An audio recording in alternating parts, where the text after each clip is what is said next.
Well, hi, I'm Ray Bohlin with ID the Future. On this episode, we have with us Jonathan Wells, a fellow biologist who has been making trouble for Darwinists for many years. He has PhDs from Berkeley and Yale and is the author of Icons of Evolution. I have him with us today to talk about the subject of Darwinian medicine. So welcome, Dr. Wells. I'm happy to be here. Well, help me not understand this term Darwinian medicine. What's that all about? Well, it's a movement that got started about 25 years ago. It was started by two guys who felt that just as nothing in biology makes sense except in the light of evolution, so nothing in medicine makes sense except in the light of evolution. Well, as a biologist, I can assure you that there's lots of things in biology that make perfect sense without evolution. And in the case of medicine, it turns out that the claim that medicine needs evolution is largely ideology masquerading as science. That seems to be going on a bit more these days, masquerading as science. So let me ask, what is the point? What did they think evolution is going to add to either teaching or doing or practicing medicine? Well, they acknowledge, of course, as they have to, that proximate explanations, proximate causes are important in medicine. That is, if you're sick, what's causing the illness? And that's what doctors deal with. But advocates of Darwinian medicine think that ultimate causes are also important. So they want doctors to understand and inform patients that they have evolved. They're not designed. Help us understand, for listeners, what's the distinction between a proximate cause and an ultimate cause of illness? Well, for example, a fever. If you have a fever, it's because you have toxins in your body caused by bacteria or viruses, perhaps. That's the proximate cause. And so a doctor wants to treat the proximate cause to help you get over your fever. A Darwinian medicine advocate thinks that it's also important to understand that fever is an evolved adaptation. Now, frankly, I don't see what that adds to the situation. It's helpful, but they want people to understand that kind of explanation as well. And somehow that's going to lead to better medicine? Is that what the implication is? Well, they think so. For example, in the case of fever, advocates of Darwinian medicine say fever is actually a beneficial adaptation. Well, physicians have known for a long time that a mild fever is beneficial. It stimulates your immune system and it helps you fight the infection. But they knew that without turning to Darwinian medicine. They didn't need evolutionary biology to tell them that. They did experimental tests and found out that way.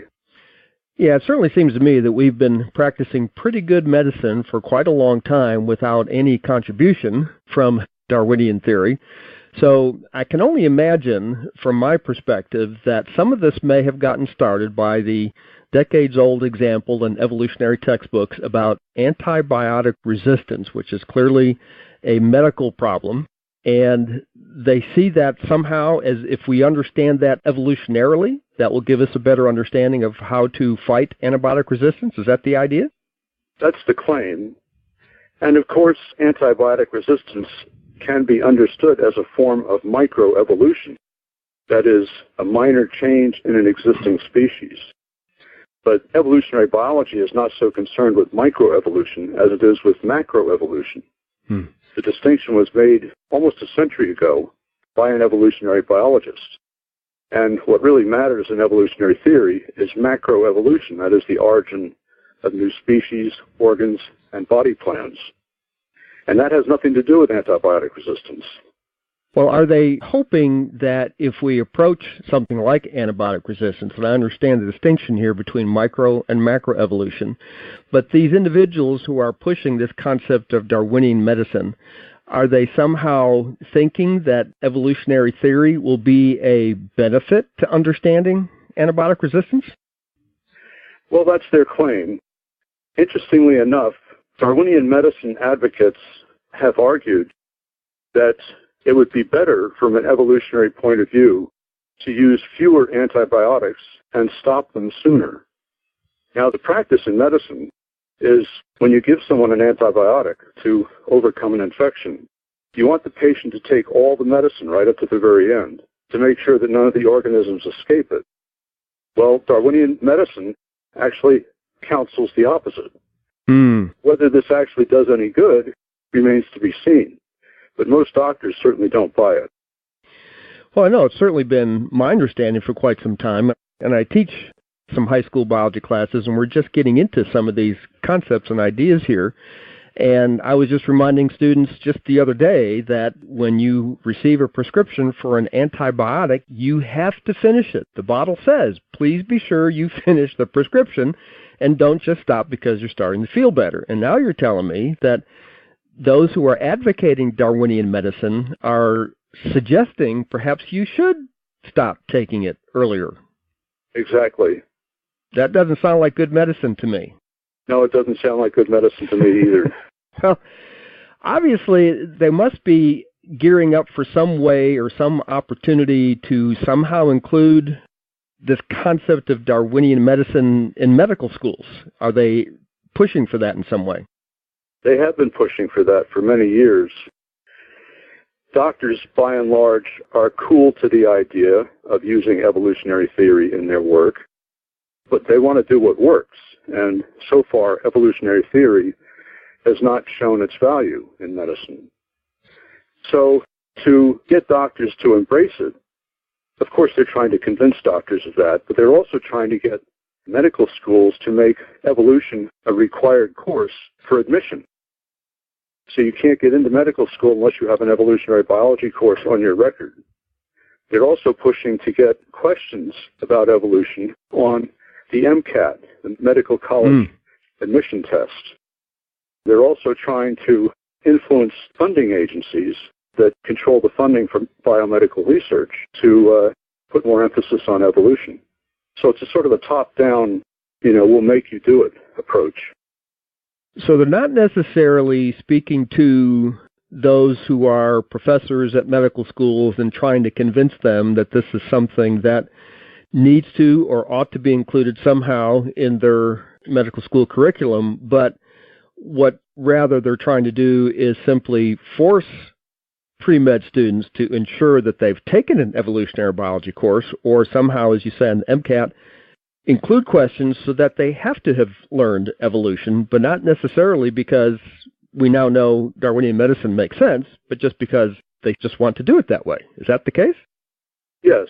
Actually, it's a mirror image of what educators do at the K through 12 and undergraduate level. They set curricular standards. They set state standards that require students to learn evolutionary theory, even in situations where it's not warranted.